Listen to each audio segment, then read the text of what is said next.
Assalomu alaykum. Keling, bugun sizlar bilan semizlikka olib keladigan gormonlarning bir qanchasini alohida o'rganishni boshlaymiz.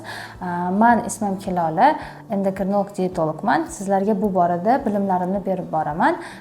Ungacha esa siz Instagram va YouTube sahifamizga obuna bo'lib, like bosishingiz mumkin. Va ushbu videoni esa oxirigacha tomosha qiling. Semizlikka olib keladigan gormonlar juda ham ko'p, ya'ni bir qancha. Ulardan biri, ya'ni asosiysi hisoblanadi, bu qalqonsimon bez gormonlari.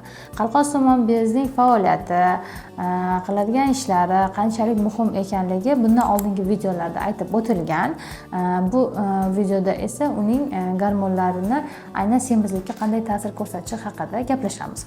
Qalqonsimon bezdan ikki xil gormon, ya'ni tiroksin va tiroid gormonlari ajraladi va ushbu gormonlar organizmdagi hamma jarayonlarga, shu bilan birgalikda moddalar almashinuviga ham ta'sir qiladi. Ba'zi holatlarda, ya'ni ma'lum bir kasalliklarda bu kasallikni biz gipotiroz kasalligi deb ataymiz va ushbu kasallikda qalqonsimon bezdan ajralayotgan ushbu gormonlarning yetishmovchiligi kuzatiladi.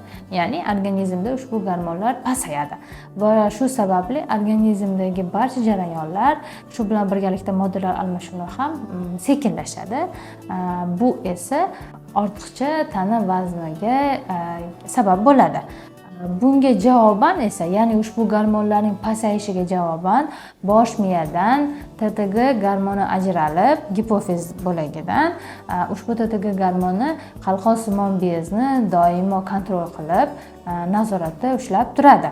Gipotiroz kasalligida esa, ya'ni qalqonsimon bez gormonlari yetishmovchiligida ushbu TTG gormonining ko'tarilishi kuzatiladi va bu esa organizm to'qimalarida ortiqcha suyuqlikni o'zida ushlab qolib, yig'ilishiga sabab bo'ladi va bu esa qo'l-oyoqlarda juda ham ko'plab ortiqcha suvlar hisobiga shishlarni paydo qiladi.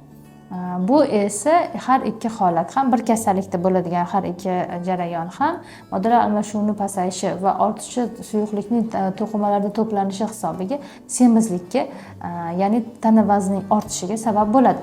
Bunday holatda qalqonsimon bez gormonlari to'g'rilanadi, ya'ni yetishmovchilik tashqaridan kirgizilish, ya'ni tashqaridan gormon terapiya o'tkazish orqali yetishmovchilik o'rni to'ldiriladi va bu sekin-sekin moddalar almashinuvining yanada tezlashishiga, to'qimalardagi suyuqlikning chiqib ketishi hisobiga shishlarning pasayishiga va vaznni sekin-sekin yanada to'g'rilanishiga sabab bo'ladi.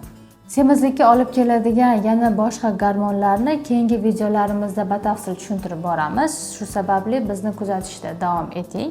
Agarda sizda ushbu belgilar yoki bunday gormonlar buzilishiga nisbatan shubha paydo bo'lgan bo'lsa, albatta endokrinologga ko'rinib, qalqonsimon bez gormonlaringizni tekshirtiring.